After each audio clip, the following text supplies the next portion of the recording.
நாமத்திற்கு மகிமை உண்டாகட்டும். நேரலையில் இணைக்கப்பட்டிருக்கிற ஒவ்வொருவரையும், நேரடியாய் ஆலய வளாகத்தில் வந்திருக்கிற ஒவ்வொருவரையும் வானத்தெம்பும் படைத்த ஆண்டவராகிய இயேசுவின் நாமத்தில் உங்களை வாழ்த்துகிறேன், வரவேற்கிறேன். அற்புத இயேசு ஊழியத்தின் சார்பாக நான் உங்களுக்கு வாழ்த்துதலை பதிவு செய்து கொள்கிறேன். இந்த நாளின் செய்திக்கென்று எடுத்துக்கொள்ளப்பட்ட தெரிந்து கொள்ளப்பட்ட வேத பகுதி அப்போஸ்தலர் புஸ்தகம் 17ஆம் அதிகாரம் 11வது வார்த்தையை நாம் வாசிக்கலாம். இருக்கிற இடத்துல 188வது பக்கம். அப்போஸ்தலர் புஸ்தகம் 17ஆம் அதிகாரம் 11வது வசனம். அந்த பட்டணத்தார் மன வாஞ்சையாய் வசனத்தை ஏற்றுக்கொண்டு காரியங்கள் இப்படி இருக்கிறதா என்று தினந்தோறும் வேத வாக்கியங்களை ஆராய்ந்து பார்த்ததினால் தெசலோனிக்கர்களில் உள்ளவர்களை பார்க்கலும் நற்குணசாலிகளாய் இருந்தார்கள். கர்த்தருடைய பரிசுத்த நாமத்திற்கு மகிமை உண்டாகட்டும். இங்கே இந்த நாளில் நம்ம பார்க்கிற ஒரு பட்டணம் 10வது வசனத்தில் இருக்கு பாருங்க. உடனே சகோதரர் ராத்திரி காலத்திலே பவுலையும் சீலாவையும் பெரையோ பட்டணத்திற்கு அனுப்பிவிட்டார்கள். அவர்கள் அங்கே சேர்ந்து யூதருடைய ஜெபாலயத்திற்கு போனார்கள். அந்த பட்டணத்தார் மனோ வாஞ்சையாய் வசனத்தை ஏற்றுக்கொண்டு. இப்போ இந்த ஊர் எந்த ஊர்? பெரோயா பட்டணம். இந்த வேதத்தில் நிறைய பட்டணம் இருக்குது. சமேரியா பட்டணம், கப்பர்நமு பட்டணம், கலிலேயா பட்டணம், இன்னும் கானாவூர் பட்டணம், பெரோயா பட்டணம். நீங்கள் வேதத்தில் பார்த்தீங்கன்னா பின்னாடி அட்டவணை எடுத்து பார்த்தீங்கன்னா பவுல் பிரயாணம் பண்ணின பட்டணங்கள் இருக்கும், ஏசப்பா பிரயாணம் பண்ணின பட்டணங்கள் இருக்கும், ஆபிரகாம் அவர் பிரயாணம் பண்ணின பட்டணங்கள் இருக்கும்.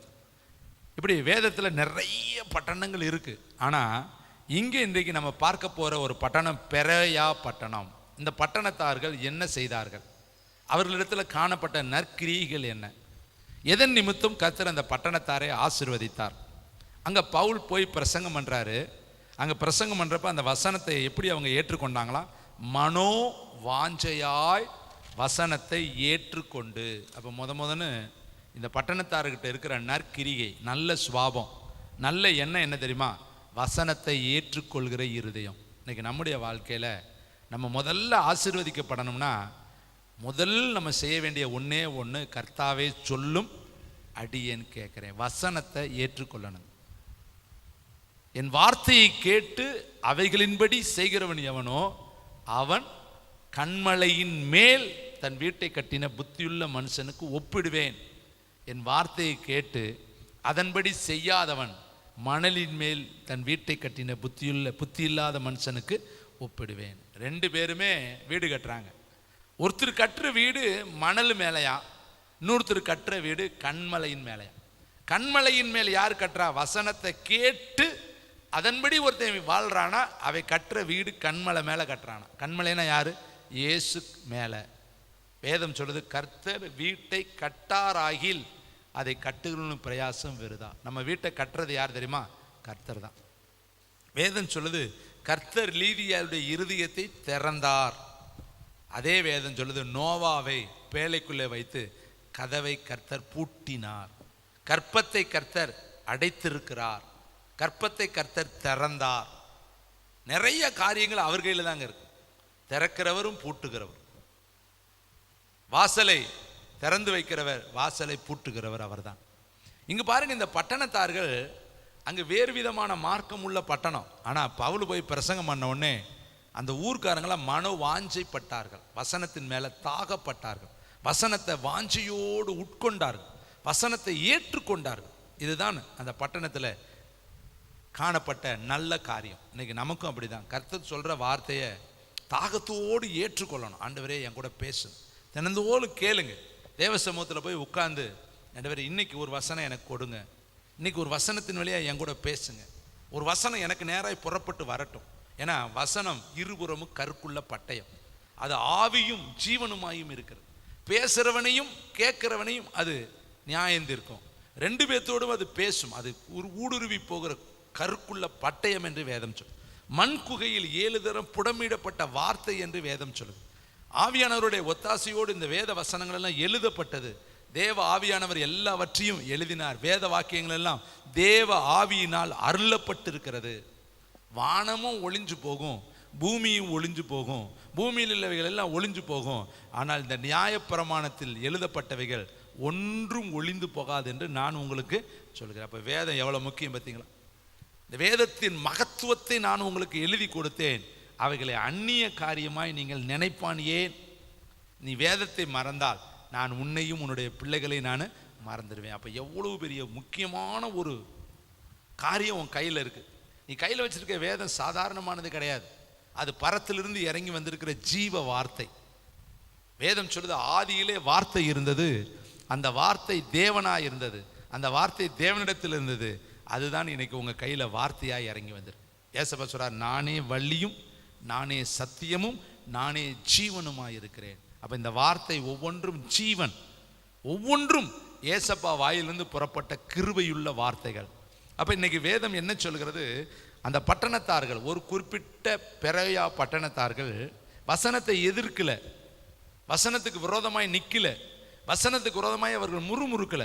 ஒரு ஊரே அப்படியே வசனத்தை கேட்குது. கேட்ட உடனே அடுத்த வசனம் சொல்லுது பாருங்க, ஏற்றுக்கொண்ட காரியங்கள் இப்படியா, மனோவாஞ்சியாய் வசனத்தை ஏற்றுக்கொண்டு காரியங்கள் இப்படியா இருக்கிறதா என்று தினந்தோறும் வேத வாக்கியங்களை ஆராய்ந்து பார்த்ததினால்.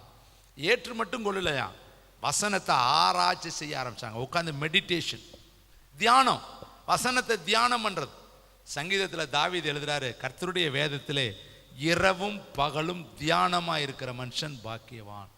இப்போ நம்முடைய வாழ்க்கையில் வசனத்தை நம்ம தியானம் செய்கிறோமா அப்படிங்கிறது ஒரு கேள்வி அடையாளம் உங்கள்கிட்ட கர்த்தர் வைக்கிறார். இன்னைக்கு எத்தனை பேர் வசனத்தை படிக்கிறோம், வேக வேகமாக படிக்கிறோம். இந்த மாடு ஆடெல்லாம் நீங்கள் பார்த்தீங்கன்னா வேக வேகமாக புல் மேயும். அப்புறம் தனிமையாக இருக்கும் பொழுது அந்த சாப்பிட்ட புல்லை வெளியே எடுத்து மீண்டும் அசை போட்டு அதில் உள்ள எனர்ஜியெல்லாம் உள்ளே எடுத்துட்டு சக்கையெல்லாம் வேறு பக்கம் அனுப்பிடும். அது மீண்டும் ரீகால் பண்ணி அது தனக்கு வேண்டிய எசன்ஸை முதல்ல வேக வேகமாக சாப்பிட்டதுனால அதில் நல்ல டேஸ்ட்டாக ருசியெல்லாம் சாப்பிட்ருக்க முடியாது. மீண்டும் தனிமையில் அதை உட்காந்து அது மீண்டும் வெளியே கொண்டு வந்து அதுக்கு அந்த தன்மை இருக்குது. நம்ம இன்னைக்கு வசனம் கேட்குறோம், ஆனால் எவ்வளோ நேரம் வீட்டில் போய் அதை யோசிக்கிறோம்? நிறைய இதில் 99% திரும்பி நம்ம யோசிக்கிறதே கிடையாது. கேட்குறதோடு சரி விட்டுட்டு போயிடுறோம். அதான் வாரந்தோறும் அவர் பிரசங்கம் பண்ணுறாருல, நம்மளும் கேட்குறோம்ல. இதெல்லாம் நம்ம வீட்டில் போய் தியானிக்க நேரம் இருக்கா? இல்லைங்க, அதுக்கு பிரசங்கிக்கலை. நீங்கள் இதை உட்காந்து கர்த்தருடைய வெளிச்சத்தில் நடப்போம் வாருங்கள் என்று சொல்லி அதை வீட்டில் போய் உட்காந்து இதில் இருந்து இன்னும் பல கோணங்களை ஆண்டவர்கிட்ட கேட்டு பாருங்களே. இன்னும் என்னென்ன பட்டணங்கள் கர்த்தருடைய வசனத்தை ஏற்றுக்கொண்டது, எத்தனை பட்டணங்கள் கர்த்தருடைய வார்த்தைக்கு விரோதமாக ஏற்று நின்னதெல்லாம் வசனத்தில் ஆண்டவர் காண்பிப்பார். இவர் பாருங்க, இந்த பெரோயா பட்டணத்தார்கள் வேத வாக்கியங்களை இப்படி எழுதியிருக்கிறதான்னு சொல்லி தினந்தோறும் வேத வாக்கியங்களை ஆராய்ந்து பார்த்தார்களாம். தானியேலு ஒரு நம்பிக்கை இருந்துச்சு அவனுக்கு. என்னன்னா, 70 வருஷம் பாபிலோனில் இருப்போம், 71வது வருஷம் நம்ம புறப்பட்டு போயிடுவோம்னு சொல்லி அவனுக்கு ஒரு நம்பிக்கை இருந்துச்சு. அதனால தான் அவன் 3 வேளையும் அந்தி சந்தி மத்தியான வேளையில் மேல் வீட்டில் பலகணிகள் திறந்து வைக்க மேல் மாடியில் ஏறி அவன் ஜெபம் பண்ணினான். அவனுக்கு ஒரு நம்பிக்கை இருந்துச்சு. அந்த நம்பிக்கைனா எரேமியா தீர்க்கதரிசியில் சொல்லியிருக்கிறாரு, 70 வருஷம் கழிச்சு மீண்டும் நான் உங்களை சந்தித்து உங்களை மீண்டும் எருசலேமுக்கு கொண்டுட்டு வருவேன்னு அதில் எழுதியிருக்குது. அது தானியேலுக்கு தெரிஞ்சதுனால தான் அந்த வார்த்தை மேலே அவர் நம்பிக்கை வச்சார். எழுதியிருக்கிற வார்த்தை ஒரு நாளைக்கு நிறைவேறும், நிச்சயமாக நம்ம பாபிலோன்லேருந்து போயிடுவோம், எருசலேமில் போய் அலங்கம் கட்டுவோம். எரேமியா தீர்க்கதரிசி மூலிமா கர்த்தர் சொல்லி இருக்கிறாரு, இந்த சிறையிருப்பின் காலம் 70 ஆண்டுகள், அது நிறைவேறுகிற வரையும் நம்ம இங்கே தான் இருக்கணும், ஆனால் நம்பிக்கையோடு நம்ம ஜெபம் பண்ணலான்னு சொல்லி அவர் அங்கே உட்காந்து ஜெபம் பண்ணார். இதைத்தான் சங்கீதக்காரர் எழுதுறாரு, பாபிலோன் ஆறுகிற அருகே உட்கார்ந்து சீயோனை நினைத்து நாங்கள் அழுதோம். சீயோனின் பாட்டுக்களில் சில பாட்டுக்களை எங்களை பாட சொன்னார்கள். நாங்கள் அந்நிய தேசத்தில் எருசலேமின் பாட்டை எப்படி பாடுவோன்னு சொல்லி நாங்கள் சொன்னோம். அப்போ பாபிலோனில் இருந்தாலும் அந்த பாபிலோனில் இருந்து தானியேல் தினந்தோறும் 3 வேளையும் ஜெபம் பண்ணேன். அவனுக்கு எவ்வளோ நம்பிக்கை இருக்குது பார், எத்தனை வயசு உள்ளவனாக இருப்பான் யோசித்து பார். 70 வருஷம் சிறை இருப்பான். இவனை பிடிச்சிட்டு போகிறப்ப கிட்டத்தட்ட அவனுக்கு ஒரு 10 வயதாவது 5 வயதாவது இருந்திருக்கும், அல்லது 20 வயது இருந்திருக்கும், 30 வயதே இருந்திருக்குன்னு வச்சுக்கங்களேன். அங்கே போய் அவன் 70 வருஷம் இருக்கணும். அப்போ 70 வருஷம்னா எத்தனை வருஷம் யோசித்து பாருங்க. இன்னும் இங்கே 70 வயசு உள்ளவங்க கொல்ல பேர் இல்லை, ஆனால் அவன் சிறையிருப்பே 70 ஆண்டு. ஒரு நம்பிக்கையுள்ள சிறையிருப்பாக இருந்துச்சு. என்றோ ஒரு நாள் நாங்கள் பாபிலோன்ல இருந்து புறப்படுவோம். ஆனால் அதுக்காக தினந்தோறும் நம்பிக்கை உள்ளவனா ஜெபம் மட்டும் பண்ணிக்கிட்டே இருந்தான். யோசேப்புக்கு ஒரு நம்பிக்கை இருந்துச்சு, நிச்சயமாய் ஒரு நாள் நம்ம எகிப்திலேருந்து நீங்கள் விடுதலையாகி போவீங்க, நீங்கள் போகிறப்ப மறக்காமல் என் எலும்புகளை எடுத்துகிட்டு போயிருங்க, நான் இந்த ஊரில் பிறந்து என்னுடைய எலும்பு இங்கே வைக்கக்கூடாது, கானான் தேசத்துக்கு என் எலும்பு போயாகணும். நிச்சயமாய் கர்த்தர் உங்களை சந்திப்பார். அந்த நாளில் நீங்கள் புறப்படும் பொழுது என் எலும்புகளை எடுத்துகிட்டு போங்க. அவனுக்கு ஒரு நம்பிக்கை இருந்துச்சு பார்த்தீங்களா வசனத்தின் மேலே. கர்த்தர் சொல்லியிருக்கிறா இல்லையா, 430 வருஷம் 400 வருஷம் கழிச்சு நீங்கள் புறப்படுவீங்கன்னு சொல்லியிருக்கிறது யோசேப்புக்கு தெரிஞ்சிருக்கு. ஏன்னா அவன் சொப்பனக்காரன் இல்லையா, அவன் தரிசனக்காரன் இல்லையா, அவனுக்கு அந்த வசனத்தின் மேலே ஆணித்தனமான நம்பிக்கை இருக்கனால தான் நிச்சயமாய் கர்த்தர் உங்களை சந்திக்கும் பொழுது மறவாமல் என் எலும்புகளையும் எடுத்துகிட்டு போங்க.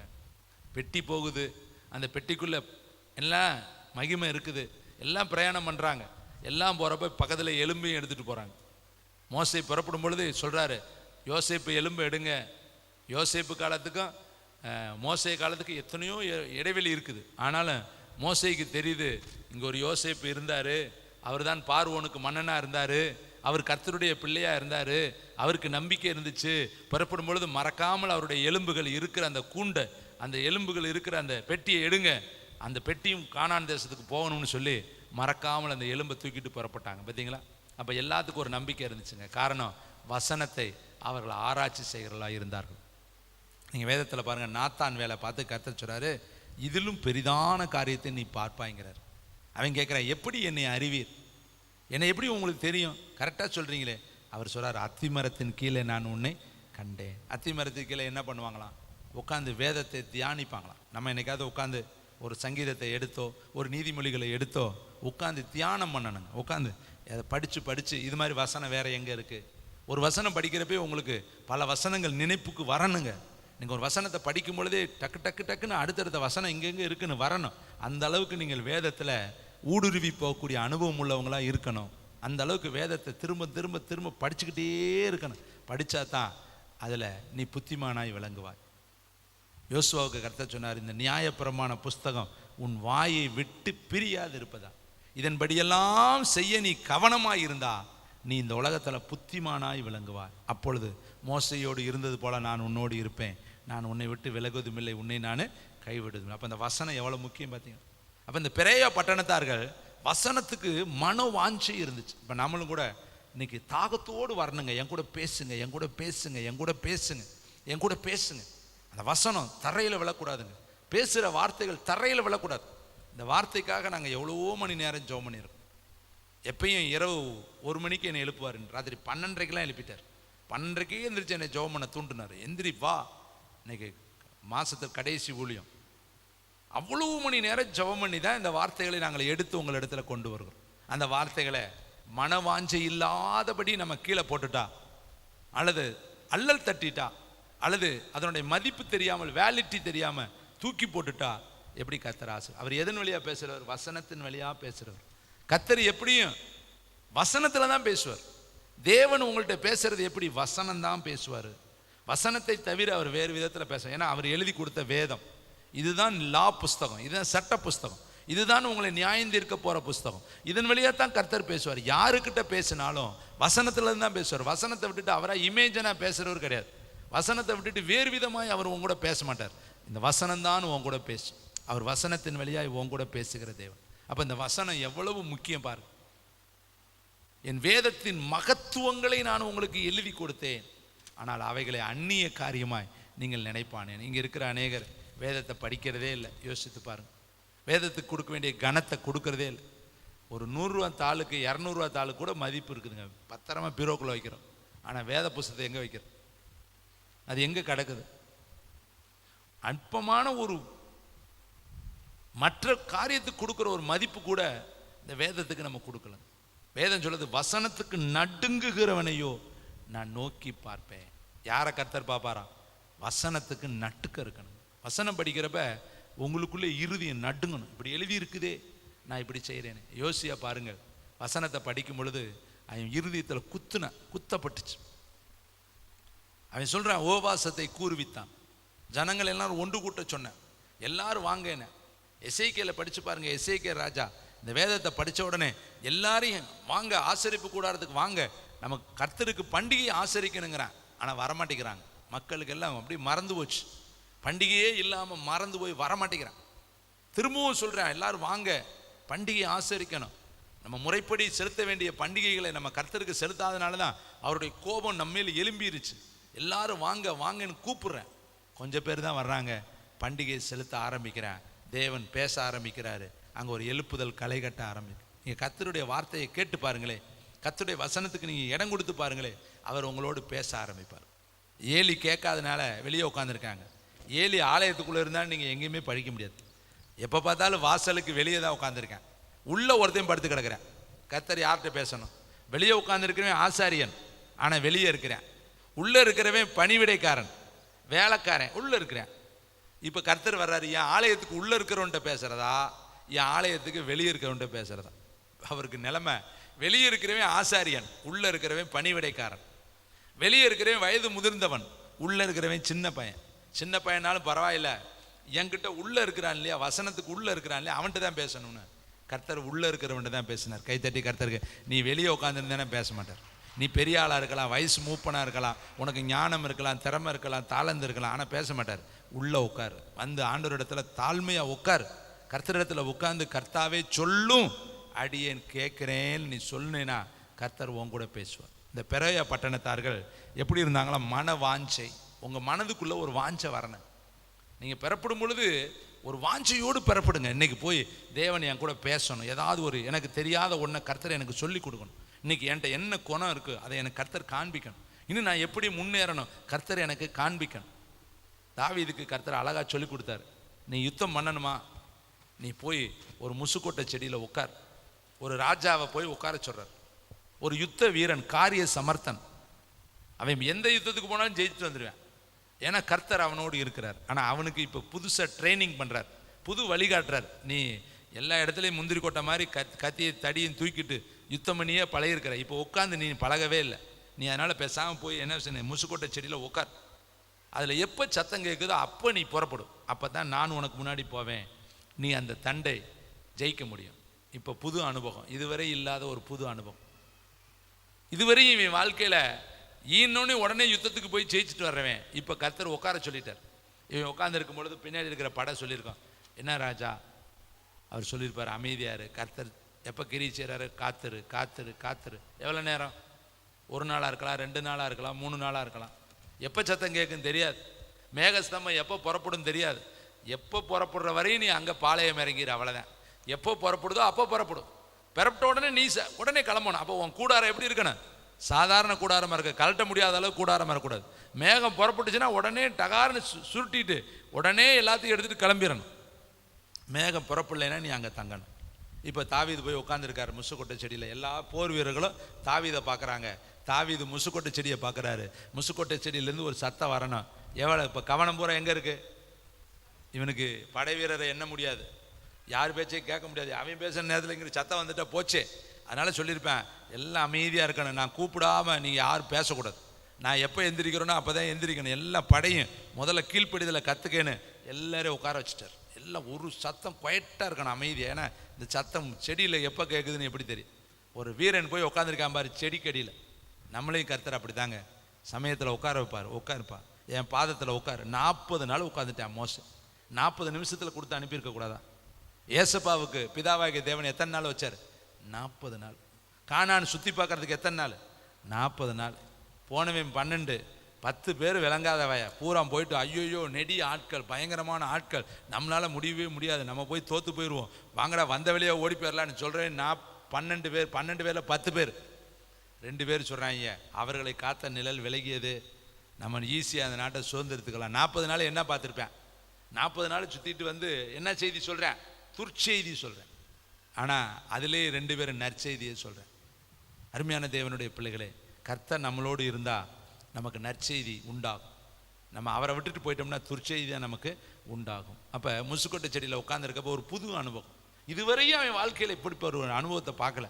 ஏன்னா 100 தூள் கேட்டால் அவன் ஆண்டவர்கிட்ட ஏதாவது ஒரு வார்த்தையாவது கேட்டானா, நான் போய் கேட்டுட்டு வரேன், ஆண்டவரே மீகாலுக்கு 100 தோல் கேட்டிருக்கேன், நான் போய் கொடுக்கணுன்னு கேட்கல. அன்னைக்கு அவனுக்கு பலன் இருந்துச்சு, மனசுக்குள்ளே அவளை எப்படியாவது அடையணுங்கிற எண்ணம் இருந்துச்சு. அதுக்காக போய் ரத்தத்தை பூரா வேஸ்ட்டை சிந்தி கொண்டு வந்து கொடுத்தேன். அதே தைரியம் இன்றைக்கி அவனால் போக முடியல.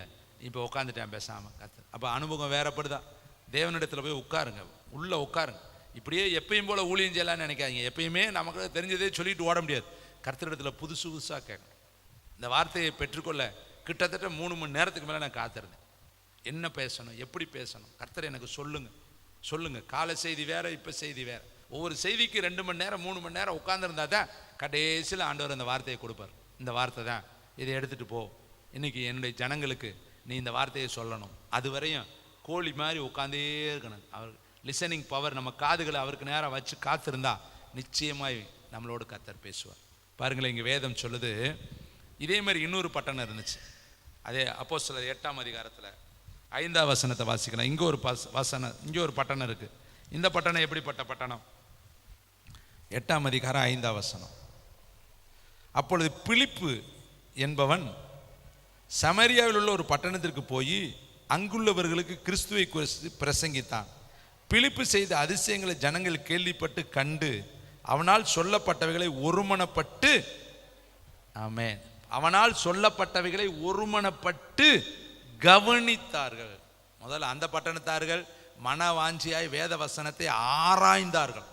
இங்கே வேற பட்டணம், சமேரியா பட்டணம், வசனத்தை சொல்லப்படுகிற பிலிப்பு மூலியமாய் சொல்லப்படுகிறதை கவனித்தார்களாம். இப்போ நம்முடைய வாழ்க்கையில் நம்மகிட்ட குறைவு என்ன தெரியுமா? கவனக்குறைவு. நம்ம ஒரு தடவை 10 தடவை சொன்னாலும் அதை கவனிக்கிறது கிடையாது, மறந்துடுறது. அது மேலே நம்ம சிந்தை வைக்கிறது கிடையாது. நம்முடைய சிந்தையை அந்த வசனத்தின் மேலே கொண்டு போய் வைத்து, இந்த வசனத்தை கர்த்தர் எதற்கு என் கூட பேசுகிறாருங்கிறத நம்ம அதை உட்கார்ந்து யோசிக்காததுனால தான் அதை கவனிக்க மாட்டேங்கிறோம். இங்கே பாருங்களேன், இந்த பட்டணத்தார்கள் பிலிப்பு வாயிலிருந்து புறப்படுகிற வார்த்தையை கவனித்தார்களாம். அடுத்து நீங்கள் அதே பார்த்து 14ஆம் வசனத்தை வாசிங்க. அதே அதிகாரத்தில் சமரியாரே வேத வசனத்தை ஏற்றுக்கொண்டதை எருசலேமில் உள்ள அப்போஸ்தலர்கள் கேள்விப்பட்டு பேதுருவையும் யோவானையும் அவரிடத்திற்கு அனுப்பினார்கள். இப்போ இவர்கள் ஏற்றுக்கொண்டார்களாம் வசனத்தை. பிலிப்பு மூலியமாக சொல்லப்பட்ட வசனத்தை அவர்கள் எல்லாரும், அந்த சமரியா பட்டணத்தார்கள் ஏற்றுக்கொண்டதை தெரிஞ்சுக்கிட்டு அந்த செய்தி போயிருச்சு. அங்கே ஹெட் ஆஃபீஸ் போகுது, அங்கே பேதுரு யோவான் இருக்கிற இடத்துக்கு போகுது இந்த செய்தி. அவங்க உடனே பார்க்குறாங்க, இவனுக்கு பிலிப்புக்கு துணையா யாரெல்லாம் 2 பேர்த்த அனுப்புகிறாங்க பாருங்களே. 2 பேர்த்த அனுப்புகிறாங்க. அடுத்து 2 பெரிய ஊழியக்காரனாகிய பேதுருவையும் யோவானையும் அவரிடத்தில் அனுப்பினார்கள். இவர்கள் வந்த பொழுது அவர்கள் ஒருவனும் பரிசுத்த ஆவியை பெறாமல் கர்த்தராகிய இயேசுவின் நாமத்தினாலே ஞானஸ்தானத்தை மாற்ற பெற்றிருக்கிறதை கண்டு அவர்கள் பரிசுத்த ஆவியை பெற்றுக்கொள்ளும்படி அவர்களுக்காக ஜெபம் பண்ணி அவர்கள் மேல் கைகளை வைத்தார்கள். அப்பொழுது அவர்கள் பரிசுத்த ஆவியை பெற்றார்கள். இப்போ பிலிப்பு மூலியமாய் நடக்காத ஒரு காரியத்தை அவர்களுக்கு நடப்பிக்கும்படியாக கர்த்தர் என்ன பண்ணாரு? பேதுருவையும் யோவானையும் அனுப்புறாரு. அவர்கள் வந்தோடனே கண்டுபிடிச்சிட்டாங்க, இவர்கள் இன்னும் பரிசுத்த ஆவியை பெறாதபடி வெறும் விசுவாசத்தை மட்டும்தான் இவங்க வச்சிருக்கிறாங்க. விசுவாசத்தோடு இவங்களுக்கு ஆவியானவர் வேண்டுன்னு சொல்லி அவங்க மேலே கையை வச்சு ஜெபித்த உடனே அவங்க எல்லாரும் பரிசுத்த ஆவியில் நிரம்பினார்களாம். வசனத்தை கேட்ட உடனே பிதா அடுத்து என்ன செய்கிறாருன்னா, வசனத்தை கேட்டுட்டு நீ போயிடக்கூடாது, அந்த வசனத்துக்குள்ளே உன்னை நடத்துகிற ஆவியானவர் உனக்கு வேண்டுங்கிறத தெரிஞ்சுக்கிட்டு உன்னை மேலே ஆவியானவரை அனுப்ப அவர் விரும்புகிறார். அப்போ யார் மேலே ஆவியானவர் வருவார்? வசனத்தை கவனிக்கிறவங்க மேலே, வசனத்தை தியானிக்கிறவங்க மேலே தான் பரிசுத்த ஆவியானவர் வருவார். ஏன்னா அவர் உன்னை நீதியில் நடத்துகிறவர். அந்த அபிஷேகம் சகலத்தையும் குறித்து உனக்கு போதிக்கும். அது சத்தியத்தில் இருந்து, சத்தியம்னா இயேசுவில் இருந்து எடுத்து அனுப்பப்படுகிற ஆவியானவர். அவர் என்னில் இருந்து எடுத்து உனக்கு அனுப்பப்படுகிறதா, அவர் என்னை குறித்து உங்களுக்கு எல்லாவற்றையும் போதிப்பார், வரும் காரியங்களை உனக்கு காண்பிப்பார். அப்போ பெரோயா பட்டணத்தார் வாஞ்சியோடு ஏற்றுக்கொண்டார்கள். சமரிய பட்டணத்தார்கள் வாஞ்சியோடு கவனித்து பரிசுத்த ஆவியை பெற்றுக்கொண்டார்கள். இன்னும் பாருங்களேன், இஸ்ரவேல் மக்கள் எப்படி இருந்தார்கள்? புலம்பல் புஸ்தகம் 952 பக்கம், 952 பழைய ஏற்பாடு புஸ்தகத்திலே ஒரு புஸ்தகம் புலம்பல். இந்த புலம்பல் யாரை பற்றி எழுதியிருக்கு? எருசலேமை பற்றி எழுதியிருக்கு, யூதேயாவை பற்றி எழுதியிருக்கு. இந்த புலம்பல் அதிகாரமே எருசலேமையும் யூதேயாவையும் அந்த தேவனுடைய ராஜாக்களை பற்றி தான் இதில் எழுதியிருக்கு. இந்த பட்டணத்தை குறித்து இந்த புலம்பலை எழுதின எரேமியா தீர்க்கதரிசி எப்படி எழுதுறாரு பாருங்களேன். எழுதியிருப்பார் எரேமியாவின் புலம்பல். அதில் 3ஆம் வசனத்தை நான் வாசிக்கிறேன். யூத ஜனங்கள் உபத்திரவப்படவும் கொடுமையான அடிமை வேலை செய்யவும் சிறைப்பட்டு, பேர் என்ன ஜனங்கள்? யூதா ஜனங்கள். யார் யூத பிள்ளைகள்? யார் யூதர்கள்? யார்? தேவனுடைய பிள்ளைகள். யுத்தம் பண்ண யார் எழும்பணும்? யூதா எழும்பி புறப்பட கடவன். யூதா கோத்திரத்து ராஜசிங்கம். தேவனுடைய ஜனங்கள் இப்போ என்ன உபத்திரவப்பட போகிறாங்க. அடுத்து கொடுமையான அடிமை வேலை செய்யவும் சிறைப்பட்டும் போனார்கள். அவள் புறஜாதிகளுக்குள்ளே தங்கினாள். இப்போ எங்கே போயிட்டாளாம்? புறஜாதிகிட்ட கொண்டு போயிட்டான். அடுத்து இளைப்பாறுதல் அடையாளம். யூதர்களுக்கு என்ன இல்லைன்னு சொல்லியிருக்கு? இளைப்பாறுதல் இல்லை. அவள் துன்பப்படுத்தப்படுகிற யாவரும், அவளை துன்பப்படுத்துகிற யாவரும் அவளை இடுக்கமான இடங்களில் தொடர்ந்து பிடித்தார்களா. துன்பப்படுத்துறவங்க எல்லாம் நெருக்கமா கொண்டு போய் வச்சு அவர்களை பிடித்தார்களாம். பண்டிகைக்கு வருவார் இல்லாததினால் சீயோனுக்கு போகிற வழிகள் புலம்புகிறது. இப்ப பண்டிகை இல்லை, மாத பிறப்பு இல்லை, போஜன பண்டிகை இல்லை, அடுத்து சர்வாங்க தகன பலி இல்லை, மாதத்தின் 5ஆம் மாத பண்டிகை இல்லை, 7ஆம் மாத பண்டிகை இல்லை, 11ஆம் மாத பண்டிகை இல்லை. எத்தனை பண்டிகை எருசலேமில் நடக்கும். எருசலேம் இசைவினைப்பான நகரம். எருசலேமை சுற்றிலும் பர்வதங்கள் இருக்குமா போல கர்த்தர் இது முதல் என்றென்றைக்கும் எருசலேமை சுற்றிலும் இப்படியெல்லாம் இருந்த ஒரு பட்டணம்.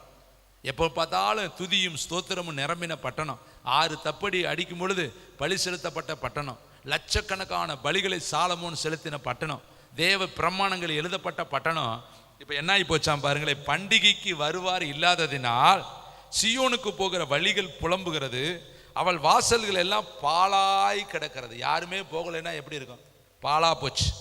அவள் ஆசாரியர்கள் தவிக்கிறார்கள், அவள் கன்னிகைகள் சஞ்சலப்படுகிறார்கள், அவளுக்கு கசப்பே உண்டாயிற்று. இப்படியே நீங்க தொடர்ந்து படிச்சுக்கிட்டே போன 7ஆம் வசனம்.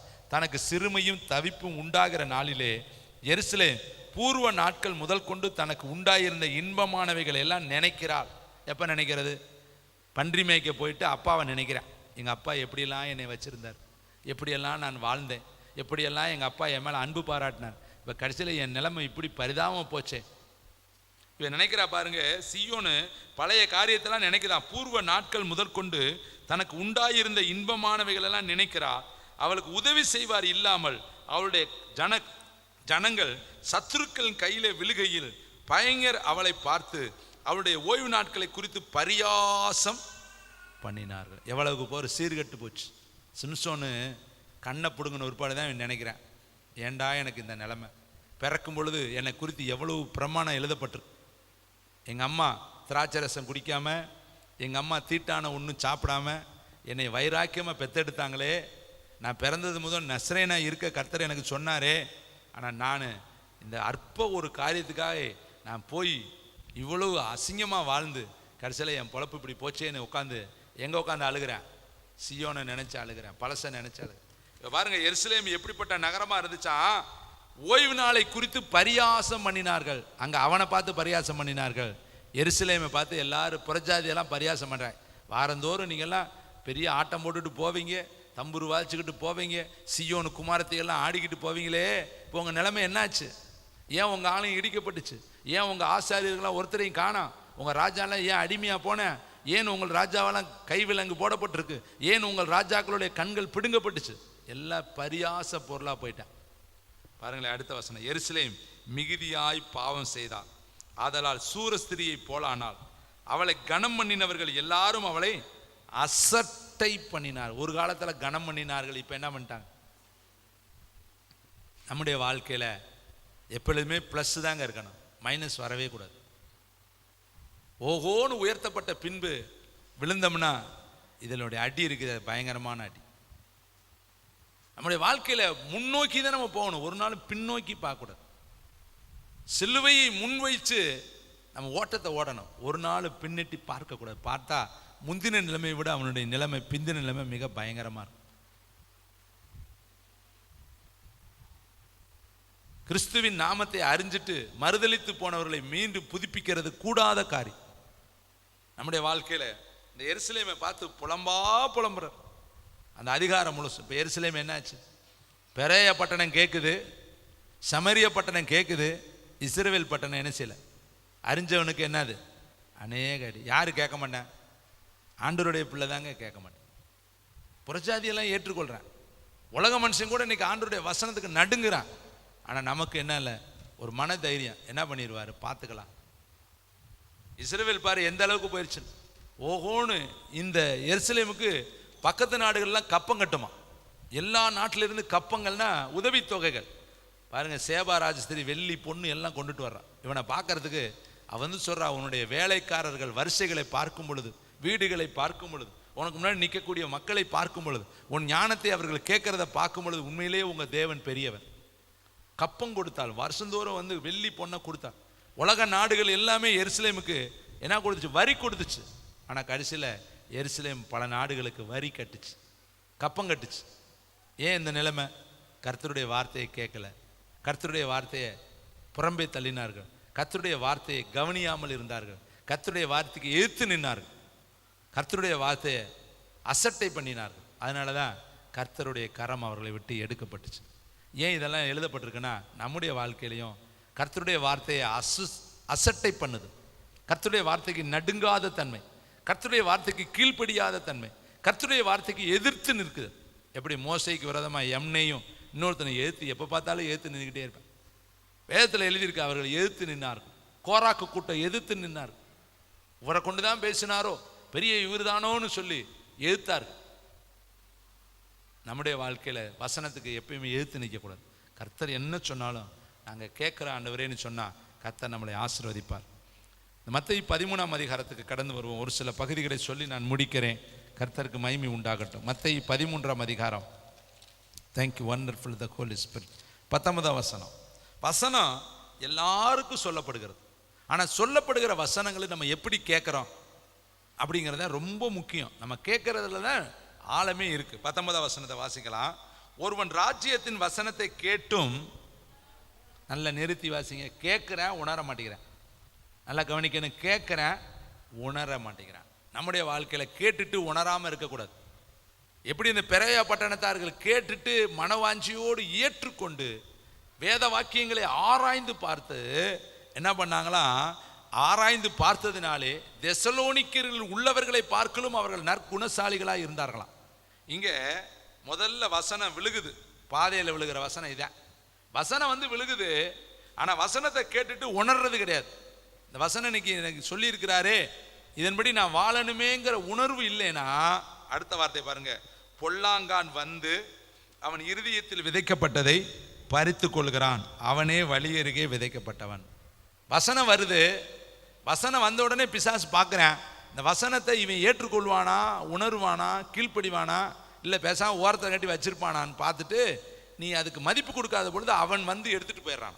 ஏன்னா அது இருந்துச்சுன்னா போச்சு, விதை அது உனக்குள்ள முளைச்சிடும். அதை எடுத்துட்டோம்னா முளைக்காது. இல்லை, அவன் தண்ணிலும் பொல்லாத 7 பேர்த்த கூட்டிட்டு வந்து வசனத்தை எடுத்துடுறேன். வசனம் போயிட்டா ஜீவன் போயிடும். அது வசனம் இல்லாட்டி எப்படி? உயிர் இல்லாவிட்டால் எப்படி? அது செத்த சரீரம் இல்லையா? உயிரோடு இருக்கிற நாய் பெருசா, செத்த சிங்கம் பெருசானா நாய் தான் பெருசு. ஏன்னா சிங்கத்துக்குள்ள ஜீவன் இல்லைல்ல. அப்போ அதை விட நாய் பெருசு. ஆனால் 2 உயிராக இருந்துச்சுன்னா சிங்கம் தானே பெருசு. அப்போ பிசாசுக்கு தெரியுது, வசனம் ஒருத்தனுக்குள்ள கிரியை செஞ்சுட்டா அவன் வேற ஆளாக மாறிடுவான், அவன் ஆண்டவருடைய பிள்ளையாக மாறிடுவான். வசனத்தை மட்டும் பிடுங்கிட்டோம்னா அவன் ஜீரோவாகிடுவான், நம்ம பேச்ச அவன் கேட்பான். அப்போ அவனுக்கு தெரியுது வசனத்தை இவன் கேட்டுறக்கூடாது. அதனால தான் ஊழியத்துக்கு எதிர்ப்பாக அவன் போராடுறான். அப்போ நீங்கள் வசனம் கேட்ட உடனே நீங்கள் போய் உட்காந்து தியானிக்கணும். ஆண்டவரே, இந்த வசனத்தை எனக்கு நீங்கள் சொல்லியிருக்கிறீங்க, இந்த வசனம் எப்படி பெரோயா பட்டணத்தார் ஏற்றுக்கொண்டார்களோ அதுபோல் நானும் ஏற்றுக்கொண்டு வேதத்தை ஆராயணும். இனிமேல் கடன்னு போகாதீங்க. வசனத்தை உட்காந்து ஒரு பகுதியை தியானம் பண்ணு. ஒரு பகுதியை எடுத்து, நான் வேதத்தில் எனக்கு ரொம்ப பிடிச்ச நிறைய பகுதிகள் இருக்குது, அதில் ஒரு பகுதி ரொம்ப நான் லைக் பண்ணி படிப்பேன். ஆபிரகாம் தன்னுடைய வேலைக்காரரை எலையசரை கூப்பிட்டு, நீ போய் என்னுடைய மகனுக்கு பெண்ணை கூட்டிகிட்டு வா, ஆனால் என் மகனை அங்கே கூட்டிகிட்டு போகக்கூடாது, நீ போ, கர்த்தர் உனக்கு முன்னாடி போய் வழிகாட்டுவார் போன்னு அனுப்பிடுறார். இவன் புறப்புற நேரம் இவன் நினைக்கிறான், எப்படி அவள் வருவா, இவர் வாட்டில் சொல்கிறாருன்னு இவரை எதிர்த்து நம்மளால் பேச முடியாது, சரி போகலாம். இதில் சீர் வரிசை வேற 10 ஒட்டகத்தில் ஏற்றிட்டார். இவங்கெல்லாம் போகிறாங்க. இவங்க போகிற நேரம் பார்த்து அங்கே ரெபேக்காளுக்கு தோழிமார்கள் இல்லாமல் இருப்பாங்களா? இருந்திருப்பாங்க இல்லையா? சாயந்தர நேரத்தில் அவள் எப்படி வந்தா? ஒருவேளை அவள் காலையிலே வந்துட்டு போயிருக்கலாம் இல்லையா? அப்போ இந்த நேரங்களை எல்லாம் கரெக்டாக அமைச்சு கொடுக்குறவர் யார் தெரியுமா? கர்த்தர். இவங்க போகிற நேரம் அவள் வர்றா. அன்னைக்கு அவளுக்கு ஒரு தோழியும் கூட வரல. ஒருவேளை தோழி வந்திருந்தாலும் அவளுகளும் சேர்ந்து ஊற்றி எந்த பொண்ணுன்னு உனக்கு தெரியாமல் போயிருக்கும். அன்னைக்கு எல்லாரும் உதவி செய்கிறவங்க யாருமே அவளோட வரல. ஏன் அவளுக்கு அந்நேரம் பார்த்து தான் தண்ணி எடுக்க வரணுமா? அவளுக்கு என் காலையிலே வந்திருக்க கூடாதா? எத்தனை கேள்வி இருக்குது. வீட்டுக்காரி அவளுக்கு எத்தனை வேலைக்காரங்க இருப்பாங்க, அவங்க வந்திருக்க கூடாது, ஏன் அவள் வரணும்? அப்போ இத்தனையிலையும் ஒரு காரியத்தை கத்துரு வச்சுக்க. கரெக்டாக அவளே வர்றா. இவன் வந்து அங்கே நிற்கிற நேரம் பார்த்து அவளே வர்றா. இவன் கேட்டது ஒரு குடம் தண்ணி, இவன் தான் குடிக்க கேட்டான். அவள் சொல்கிறா, உனக்கும் தருவேன் ஒட்டகம். ஏன்னா இவன் ஜெபம் அப்படி இருக்குது, நான் கேட்குற பொண்ணு எனக்கும் கொடுக்கணும், என் ஒட்டகத்துக்கு கொடுக்கணும். அப்போ இவன் பண்ணின ஜெபம் அவளுக்கு எப்படி தெரியும்? அந்த மன வாஞ்சை எப்படி அவளுக்கு வந்துச்சு? ஒட்டகத்துக்கு கொடுக்கணுங்கிற எண்ணம் எப்படி வந்துச்சு? ஆவியானவர் உணர்த்திருப்பாரு. அந்த ஒட்டகம் தான் உனக்கு வேண்டிய காதணிகளை கழுத்தணிகளை சுமந்துட்டு வந்திருக்குது. இந்த ஒட்டகம் தான் உன்னை தூக்கிட்டு அந்த ஊருக்கு போகுது. அதனால நீ முன்னை நேசிப்பது போல மிருகத்தையும் நேசிக்கணும், எல்லாவற்றிலையும் நீ அன்பு செலுத்தணும். இவனுக்கு மட்டும் கொடுத்தா பத்தாது, அதுகளும் பாவம் இல்லையான்னு சொல்லி இந்த உணர்வு உள்ள நல்ல இதயத்தை கர்த்தர் அந்த பொண்ணுக்கு என்ன பண்ணார்? இந்த நல்ல இதயத்தை பார்த்து தான் அவன் சொல்றான், இவதான் இந்த கர்த்தரால் தெரிந்து கொள்ளப்பட்ட பெண். அப்ப நம்முடைய இதயம் நல்ல இதயமா இருந்தா அதை கர்த்தர் பிரதிபலிப்பார். ஆச்சரியமா இருக்கு. அது எப்படி? அதான் ஆவியானவருடைய நடத்துதல். ஆவியானவர் முன்னாடி போனா கோணலான பாதைகளை செவ்வையாக்குவாரு, எல்லா காரியத்தையும் நேர்த்தியா நடத்தி கொடுப்பாரு. அது தேவனுடைய பாதை. நம்மளா போய் ஒவ்வொன்றும் பிடிச்சி தொங்கி இழுக்கிறதுக்கும் அவர் நடத்திட்டு போறதுக்கு எப்படி இருக்கு தெரியுமா? வித்தியாசம் இருக்கு. அந்த வித்தியாசமா இருக்கும். கரெக்டாக நடத்துவார். அங்கே போங்க கழுதை கட்டி இருக்குது, அங்கே போங்க சமுக்கால விரிச்சிருக்குது, அங்கே போய் தூண்டில் போடு வெள்ளி பணம் இருக்குது, எல்லாம் அங்கே போ. அவன் இப்போ ஜெபம் பண்ணிக்கிட்டு இருக்கிறான், நீ ஒன்றுக்கு சந்தேகப்படாமல் போ, அவன் நான் தான் அவனை அனுப்பினேன். எல்லாம் கர்த்தர் கரெக்டாக மேட்சாக கொண்டு வந்து அமைப்பார். அந்த மேட்சிங் ரொம்ப ஆசீர்வாதமாக இருக்கும். அருமையான தம்பி தங்கச்சி, இங்கே பாருங்களே, எருசலேம் இப்படி போச்சு. இப்போ இந்த வசனத்தை உணராத தன்மை நம்முடைய வாழ்க்கையிலையும் நம்ம சொல்கிறத உணரணும். முதல்ல உணர்ந்துட்டோம்னாவே அந்த வசனம் உனக்குள்ளே போய் உட்காந்துரும். உட்கார்ந்த உடனே அது கிரியை செய்ய ஆரம்பிச்சிடும். உன் ரத்தத்தோட கலந்துரும், உன் மனதோட கலந்துரும், உன் உணர்வோட கலந்துரும், உன் வாழ்க்கைக்குள்ளே அது வர ஆரம்பிச்சிடும், உன் பேச்சில் அது வர ஆரம்பிச்சிடும், உன் கண்ணு வழியை அது ஊடுருவ ஆரம்பிச்சிடும். நீ உணர்ந்தா தானே அது ஊடுருவும், இடம் கொடுத்தா தானே அது. மாத்திரை உள்ளே போடுறான், வாமிட்டு எடுத்துட்டா எப்படி உள்ளே போகும்? பின்னாடியே போயிருமே. அதை நீ வாமிட்டு எடுக்கலைன்னா அது ரத்தத்தோட ரத்தமாக கலக்கும் இல்லையா? அப்போ வசனம் உனக்குள்ளே போய் உள்ளே உட்கார நீ அனுமதிச்சேனா அது பொல்லாங்கான் வந்து திருட மாட்டான். நீ வாங்கிட்டு போயிட்டு போகிற வழியிலே விட்டுட்டு போயிட்டேன்னா பொல்லாங்கன்னு எடுத்துகிட்டு போயிடுவேன். அந்த வசனம் உனக்கு வேஸ்ட்டு. அடுத்த வசனத்தை பாருங்களேன், 21 வசனம், 2வது. கற்பாறையில் விழுந்தவன் 21, ஆகிலும் தனக்குள்ளே வேறு இல்லாதவனாய் கொஞ்ச காலம் மாத்திரம் நிலைத்திருக்கிறான், வசனத்தை நிமித்தம் உபத்திரவம் துன்பம் உண்டான உடனே இடரல் அடைகிறான். கொஞ்ச காலம் மாத்திரம். இப்போ நம்ம பிரசங்கம் பண்ணால் கேட்டுட்டு போய் இன்னைக்கு மட்டும் அதன்படி நடக்கிறது, நாளைக்கு மாறிடுறது.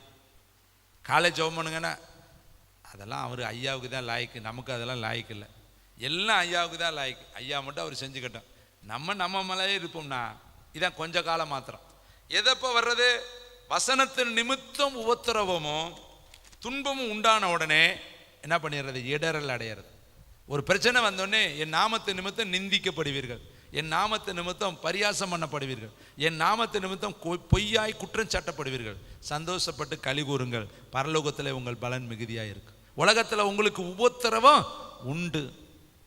யோபுவுக்கு வராத உபத்திரவமா? யோபுவின் பொறுமையை குறித்து பாருங்கள், முடிவை பாருங்கள்னு எழுதி வச்சிருக்கிறார். யோபுவுக்கு அடி மேலே அடி எப்படி விழுது பாருங்க. ஒருத்தன் வந்து சொல்கிறேன் ஆடு மாடெல்லாம் போச்சு, அப்படியா அப்படின்னு நான் உட்காரவே இல்லை, கர்த்தருக்கு ஸ்தோத்திரன்னு. அவன் பார்த்தேன் பிசாசு, என்னடா இதை செஞ்சா சோர்ந்து போயிடுவான்னு பார்த்தா இவன் ஸ்தோத்திரம் போட்டுக்கிட்டு இருக்கான். அடுத்து வருது உன் பிள்ளைகள் எல்லாம், அதுக்கும் ஸ்தோத்திரம்னு. இதுலையும் அசைய மாட்டேங்கிறானு. உடம்புல எல்லாம் வியாதியை கொடுப்பான், இப்போயாவது அசைவானா? வியாதியை கொடுத்து பார்த்தேன், அதுக்கும் ஸ்தோத்திரம். சரி கடைசி ஆயுதம் மனைவியையாவது எழுப்பி விட்டு பார்க்கலாம், சோர்ந்துருவேன், அதுக்கும் ஸ்தோத்திரம் போட்டேன். யோபு உதடுகளால் பாவம் செய்யவில்லை, தன் தேவனை பற்றி குறை சொல்லவில்லை. அப்புறம் என்ன பார்க்குறேன், யாரடா பயன்படுத்துகிறான்? நண்பர்களை கொண்டு வரேன், அவன்லாம் வந்து அலட்டி உருட்டுன்னு ஊற்றுறேன். அவன் சொல்கிறேன், உங்கள் வார்த்தை என் இருதயத்தை தொட்ட மறுக்குது. ஆனால் யாராவது சொன்னால் இருதயத்துக்குள்ளே போகுதா? நல்லா தான் இவர் சொல்கிறது நல்லா தான் இருக்குது, இவர் சொல்கிறது நல்லா தான் இருக்குது. ரெண்டு பக்கம் நீ ஏத்தரைச்சான் பூத்தரைச்சான் போட்டேன்னா முன்னேறவே முடியாது. கர்த்தர் சொல்கிறது பக்கம் நீ சேர் கைத்தட்டி கர்த்தருக்கு. எல்லாரும் சொல்கிறதெல்லாம் சொல்கிறவங்க பேச்செல்லாம் கேட்காத, கர்த்தர் சொல்கிறத மட்டும் கேளு. கர்த்தர் சொல்கிற இடத்துல நில்லு, கர்த்தருடைய வார்த்தைக்கு செவி கொடு. இப்போ பாருங்களே, தனக்குள்ளே வேர். அப்போ இந்த வசனத்துக்கு நீ வேர் கொடுக்கணும். அந்த வசனம் உனக்குள்ளே போய் உன்னுடைய இன்னருக்குள்ளே உள்ளே போகணும். நரம்புகளுக்குள்ள, எலும்புகளுக்குள்ள, ஜீன்களுக்குள்ள, உன் நாடி நரம்பு எலும்பு ரத்த நாணம் சிறுகுடல் பெருகுடல் சீரண உறுப்புகளுக்குள்ள அந்த வசனம் போய் உள்ள நுழையணும். வேதம் சொல்லுது, தன் சரீரம் செத்து போனதை ஆபிரகாம் எண்ணாது இருந்தான். அவனுக்கு தெரியும் உடம்பு போச்சுன்னு, ஆனால் எண்ணலை, மனசுக்குள்ள எண்ணல. அப்போ நமக்கு எண்ணக்கூடாது, ஐயோ நான் இப்படி போயிட்டேனே, இதவே சொல்கிறது, ஐயோ நான் இப்படி போயிட்டேனே, நான் எங்கே போய் வாழ போகிறேன், எனக்கு அப்படித்தான், எனக்கு இப்படித்தான், எனக்கு இப்படித்தான், இப்படியே சொல்லிக்கிட்டே இருந்தா எப்படியா? இப்படியே நீயே அறிக்கை செஞ்சுக்கிட்டே இருந்தேனா, அவ்விசுவாசத்தை விதைச்சேன்னா அவ்விசுவாசத்தை நீ அறுப்ப. விசுவாசத்தை விதை, கர்த்தர் என்னை மாற்றுவார், நான் சோதிக்கப்பட்ட பின்பு பொன்னாய் மாறும். கர்த்தர் என்னை ரூபதியாக மாற்றுவார். கர்த்தர் என்னுடைய வாழ்க்கையில் பெரிய காரியம் செய்வார். நான் விசுவாசிக்கிறவர் இன்னார் என்று அறிவேன். என்னுடைய வாழ்க்கை வளமிக்க தோட்டமாய் மாறும். ஆரோன் கோல் போல மாறும். நிச்சயமாய் நான் எழும்புவேன். கர்த்தர் என்னை பலப்படுத்துவார். என்னை பலப்படுத்துகிற கிறிஸ்துவினால எல்லாவற்றையும் செய்ய எனக்கு பலன் உண்டு. ஈசா கல்யாணம் முடிக்கிறப்ப 40 வயசு. ஆபிரகாமுக்கும் மலடியான மனைவி, ஈசாக்குக்கு மலடியான மனைவி, யாக்கோப்புக்கு மலடியான மனைவி. 3 பேருக்குமே குழந்தை இல்லாத மனைவி. எப்படி இருக்கும் பாருங்க. முப்பிதாக்கள் 3 பேர்த்துக்குமே எப்படி மனைவி. ஆனால் கர்த்தர் கொடுத்தாரு இல்லை, கைத்தட்டுங்க. 3 பேர்த்துக்குமே குழந்தை கொடுத்தாரா? சாராளுக்கும் கொடுத்தாரு, ரெபேக்காளுக்கும் கொடுத்தாரு, ராகேலுக்கும் கொடுத்தாரு. யாரெல்லாம் நேசிச்சாங்களோ எல்லாத்து வாழ்க்கையிலையும் ஆண்டவர் கொஞ்சம் தள்ளி போட்டார். இருப்பா, நீ நேசிக்கிற பாத்திரத்துக்கு கொஞ்சம் ஆசீர்வாதத்தை நான் தள்ளி வைக்கிறேன், ஆனால் ஏற்ற காலத்தில் செய்வேன். தடையை பார்த்து சோர்ந்துடக்கூடாது. தடைகளை தகர்க்கிறவர் முன்னாடி போறார். கைத்தட்டி கர்த்தருக்கு நன்றி சொல்ல. தடைகளை தகர்த்துட்டு போவார். நிச்சயமாய் தடைகளை தகர்ப்போம். ஒரு நாள் நம்ம எழுப்புதலை காண்போம். அதனால அது வரையும் நம்ம சோர்ந்துடக்கூடாது தேவனுடைய பிள்ளைகளை. அடுத்து பாருங்களேன், 3வது, ஒருத்தன் முள்ளுள்ள பாதையில் விழுந்தவன், இவன் கல்லில் விழுந்தவன். அடுத்து 13ஆம் அதிகாரம் 22ஆம் வசனம். முள்ளுள்ள இடங்களில் விதைக்கப்பட்டவன் வசனத்தை கேட்கிறவனா இருந்தும், நல்ல பிரசங்கம் கேட்டுட்டு வெளியில் போகிறப்ப உலக கவலை. என்ன கவலை? இவர் என்னடா ரொம்ப நாள் கழிச்சு தான் நடக்கும்னு சொல்கிறாரு, இப்போ நம்ம சூழ்நிலை அவருக்கு ஏதாவது தெரியுதா? உலக கவலையும் ஐஸ்வர்யத்தின் மயக்கமும் வசனத்தை நெருக்கி போடுகிறதுனால் அவனும் பலனற்று போகிறான். இப்போ 3 இடத்துல விழுந்த வசனம் பலன் இல்லாமல் போச்சு. பாதையில் விழுந்ததும் பலன் இல்லை, பாறையில் விழுந்ததும் பலன் இல்லை, முள்ளில் விழுந்ததும் பலன் இல்லை. காரணம், வசனத்துக்குள்ள உயிர் இருக்குதான், ஆனால் அந்த வசனத்துக்கு அந்த இடங்கள் முக்கியத்துவம் கொடுக்கலையே. பாதையில் விழுந்ததுக்கு வேறு கொடுக்க முடியலையே, அது உணரவில்லையே, அது வேறு விட்டு உள்ளே போகிறதுக்கு அதுக்கு இடம் இல்லையே. அது மாதிரி நம்முடைய இருதயத்தில் கர்த்தருடைய வசனத்துக்கு இடம் கொடுத்தா கர்த்தருக்கு நிச்சயமாக கிரியை செய்வார். நீங்கள் பார்த்தீங்கன்னா இஸ்ரவேல் தேசத்துலேருந்து ஒரு சிறு பெண்ணை சீரியா நாட்டுக்கு அடிமையாக கொண்டு போகிறாங்க. அந்த சிறு பெண்ணு எலிசாவை பார்த்துருப்பாளா? எலிசாவை பற்றி கேள்விப்பட்டிருப்பான். அவளுக்கு பார்க்க வாய்ப்பு இருந்திருக்காது. ஆனால் அவளுக்கு ஒரு நம்பிக்கை இருந்துச்சு, இஸ்ரவேலில் ஒரு தீர்க்கதரிசி இருக்கிறாரு, அங்கே போனால் இவர் சுகமாயிருவார் அப்படிங்கிற ஒரு நற்செய்தியை அவள் சொல்லி அனுப்பினாள். அவளுக்கு ஒரு நம்பிக்கை இருந்துச்சு, எங்கள் தேசத்தில் ஒரு தீர்க்கதரிசி இருக்கிறார். இந்த பேச்சை நம்பி அவன் புறப்பட்டான். கர்த்தர் சுகம் கொடுத்தார். கைகளை தட்டி கர்த்தருக்கு. அந்த நம்பிக்கையே நமக்கு இன்னைக்கு இருக்க மாட்டேங்குது. அருமையான தம்பி தங்கச்சி, இன்னும் பாருங்களே, வேதம் சொல்லுது, பெரேயா பட்டணத்தார் வசனத்தை ஏற்றுக்கொண்டார்கள், சமரியா பட்டணத்தார்கள் வசனத்தை ஏற்றுக்கொண்டார்கள், எருசலேம் பட்டணத்தார் வசனத்தை ஏற்றுக்கொள்ளல. அப்புறம் நீங்கள் அப்படியே பார்த்தீங்கன்னா இன்னொரு வசனம் அப்போஸ்தலர் 11:11 வாசிங்க.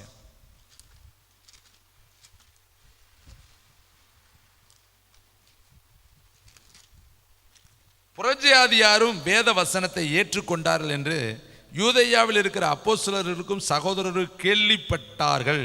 பேதுரு எருசலேமுக்கு திரும்பி வந்த பொழுது விருத்த சேதனம் உள்ளவர்கள் அவளை நோக்கி, இங்க பாருங்க, புறஜாதியாரும் தேவ வசனத்தை ஏற்றுக்கொண்டார்கள் என்று யூதேயாவில் இருக்கிற அப்போஸ்தலரும் சகோதரரும் கேள்விப்பட்டார்கள். இப்போ யாரெல்லாம் ஏற்றுக்கொள்ள ஆரம்பிச்சிட்டா வசனத்தை? புறஜாதியார்கள், உலக மனுஷர்கள். நம்மளை விட அவங்க தாங்க இன்னைக்கு நல்லா வசனம் ஏற்றுக்கொள்றாங்க. நம்மளை விட அவர்கள் தான் பக்தியாக இருக்காங்க. நம்மளை விட அவங்க தான் ஜெபம் பண்ணுறாங்க. நம்மளை விட அவங்க தான் கர்த்தருக்காய் ஊழியம் செய்கிறாங்க. பார்த்துருக்கிறீங்களா? அவங்க பேரெல்லாம் ஒரு மாதிரி இருக்கும், ஆனால் அவங்க வைராக்கியம் இருக்குதே, எலியாவின் வைராக்கியம் உள்ளவங்களா இருக்கும்.